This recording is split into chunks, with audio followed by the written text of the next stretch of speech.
ఎవరు అవునన్నా కాదన్నా టాలీవుడ్ లో బయోపిక్ల ట్రెండ్ కు శ్రీకారం చుట్టింది మహానటినే. అదసలు రాకపోయి ఉంటే ఇవాళ ఎన్టీఆర్ కథానాయకుడు కూడా ఉండేది కాదన్న సత్యాన్ని ఒప్పుకొని తీరాలి. అసలు నాన్న కథను చూపించాలని బాలయ్యకు తట్టిందే మహానటి చూశాక. మహానటి విడుదలై ఏడాది కూడా గడవకుండానే ఎన్టీఆర్ కథానాయకుడు వచ్చేశాడు. సో తప్పకుండా పోలికలతో పాటు అంత ఎమోషన్ ఇందులో ఉందా అనే లెక్కలు మొదలవుతాయి.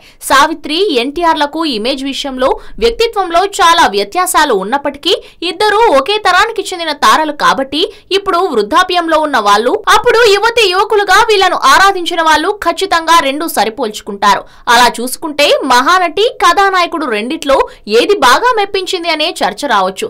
నిజానికి మహానటి కూడా పూర్తిగా సావిత్రి గారి జీవితాన్ని చూపించిన కథ కాదు. కాకపోతే సాధ్యమైనంత మేర వాస్తవాలను పొందుపరిచి ఎమోషనల్ గా కనెక్ట్ అయ్యేలా దర్శకుడు నాగ్ అశ్విన్ తన టేకింగ్ తో కట్టిపడేశాడు. అయితే క్రిష్ ఆ స్థాయిలో కథానాయకుడిని ప్రెజెంట్ చేయలేదనే కామెంట్స్ వినిపిస్తున్నాయి. అయితే వీటిలో నిజానిజాలు ఏంటో బాక్సాఫీస్ లెక్కలు చెబుతాయి కాబట్టి దీని గురించి కంక్లూజన్ కు ఇప్పుడే రావడం తొందరపాటవుతుంది. మహానటి స్టార్ హీరో లేకుండా 40 కోట్లకు పైగా వసూలు రాబట్టింది. ఎన్టీఆర్ కథానాయకుడు బాలయ్య లాంటి మాస్ స్టార్ హీరోతో అంతకు రెట్టింపు రాబట్టాల్సిన టార్గెట్ తో బరిలో దూకింది. సో ఇంకొక వారం 10 రోజులయ్యాక పూర్తి క్లారిటీ వస్తుంది. అప్పటిదాకా వేచి చూద్దాం. హలో, మిమ్మల్నే యోయో టీవీ యాప్ డౌన్లోడ్ చేసుకున్నారా? ఇంకా లేదా?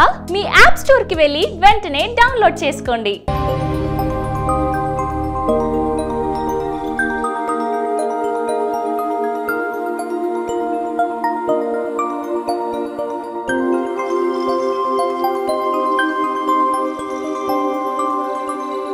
ఈ వీడియో గనుక మీకు నచ్చినట్లయితే లైక్ చేయండి, షేర్ చేయండి అండ్ సబ్స్క్రైబ్ చేయండి.